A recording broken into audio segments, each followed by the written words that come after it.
ብሎ አላመጣትም። ጸጉሯን ወስጄ አስመረምራታለሁ።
ሰላም እንደምን አላችሁ ውድ የዳጣ ድራማ ተከታታዮች። ዳጣ ድራማ እንግዲህ በጣም አሪፍ አካሄድ እየሄደ ነው ያለው። ቤተሰቦች እንዴት አያችሁ ዳጣን ድራማ? እስኪ ሀሳባችሁን ኮመንት ላይ አስቀምጡልኝ። እኔም እንግዲህ የተሰማኝ ነገር መሆን አለበት ወይንም ደግሞ ይስተካከላል ብዬ የማስባቸው ነገሮች እንግዲህ አንዳንድ ነገሮች አስቀምጣለኝ። ውድ ቤተሰቦች ለዚህ ቻናል አዲስ ሆናችሁ ሁላችሁም ሰብስክራይብ እያደረጋችሁ ቤተሰብ ከሆናችሁ ደግሞ ይህን ቪዲዮ ላይክ እያደረጋችሁ ጀምሩልኝ። ውድ ቤተሰቦች ዳጣ እንግዲህ በክፍል 6 ላይ አዳዲስ ነገሮችን አሳይቷል። ከዛም እንግዲህ በጣም የኤቪ ክፋት እንግዲህ አሁንም እንደቀጠለ ነው።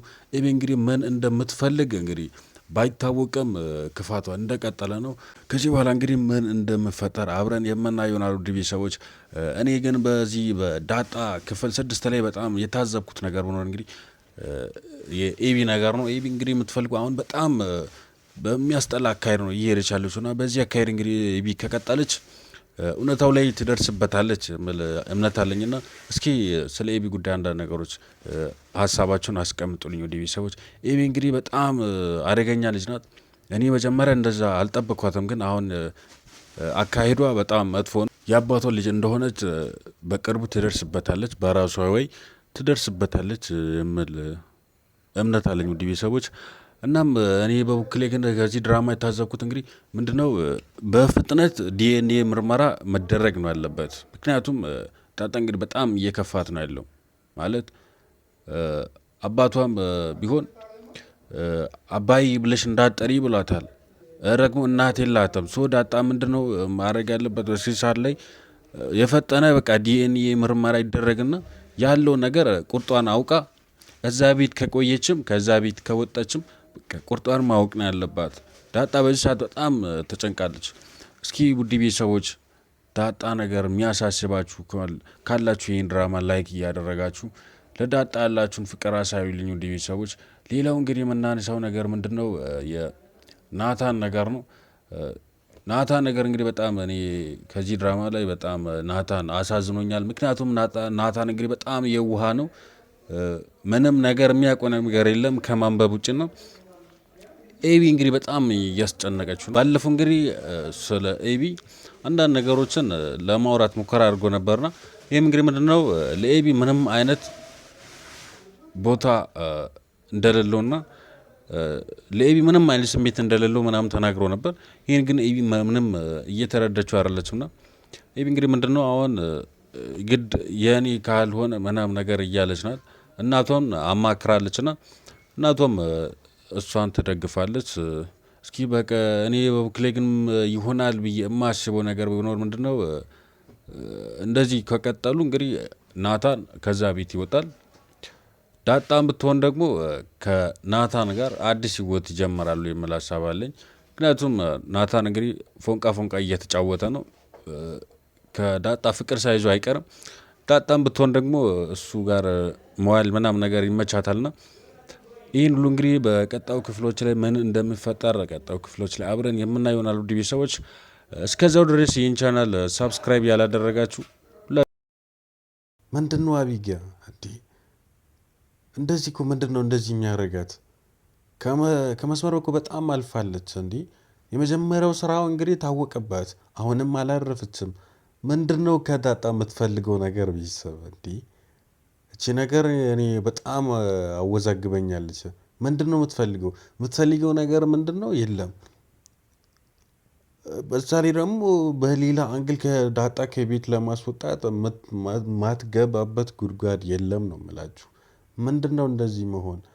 አንደኛው ዳጣ ይመቻት ገብታ እንግዲህ እሷን ተረታ። በነገራችን ላይ ከዳጣ ጋር ምንም አይነት ችግር የለባትም ማለት ነው ኤቢ። ግን በናታን ጉዳይ ነው ስቲል ነው እንደዚህ ዳጣን ወጥመድ ውስጥ እያስገባች ያለችው እና እሷ ግን አላወቀችም። ራሷ በሰራችው ባጠመረችው ወጥመድ ራሷ ናት የምትገባው። ይሄ አልገባላትም ለእሷ ስቲል ነው ማለት ነው። በባለፈው እንግዲህ ወርቅ ምናምን ዳጣ እንደሰረቀች አርጋ ምናምን እናትዋን አሳምናለች። ግን ምን ያደርጋል ከዛም እንግዲህ ዳጣ እንዳልሰረቀች አሁንም ግን አላረፈችም። በስተመጨረሻ ደግሞ በሌላ አይነት ዘዴ መጣች ማለት አሁን እናትዮ እንግዲህ ኤቢ ናታንን እንደምታፈቅር እናትዮ እንግዲህ ታውቃለች ይህን ነገር ማለት ነው። አባቷም የሚያውቅ ይመስለኛል። ግን እናቷ አሁን የምነገሩ በእንደዚህ አይነት መልክ አይደለም ነው የምትለው። ገብቷላታል ባይዞ እናት እኔ የቢጊ እናት ተመችተኛለች። እኔ ነቄ ነች በቃ አየር ላይ ነው ተረዳችው። እሷ ፍቅር እንደዚህ የሚያረጋት ነገር ቅናት እንደሆነ ናታንን ትቀማለች ዳጣ ትቀማለች ብላ ምናምን ስለምትሰጋ ስጋቷ እንደሆነና ገብቶላታል። ግን እሷም አሁን እናቷን ብትሆን ዳጣ ላይ ቶሎ ቶሎ ነው የመወሰነ ባህሪ እየታየባት ያለውና እንትኗን ኤቢን በጣም ነው እያመነች ያለችውና ማለት እሷም አሁን መረጋጋት ነው ያለባት። በቀጣይ ቪዲዮ እስክንገናኝ በያላችሁበት ቦታ ሁሉ ሰላማችሁ ይብዛቸው።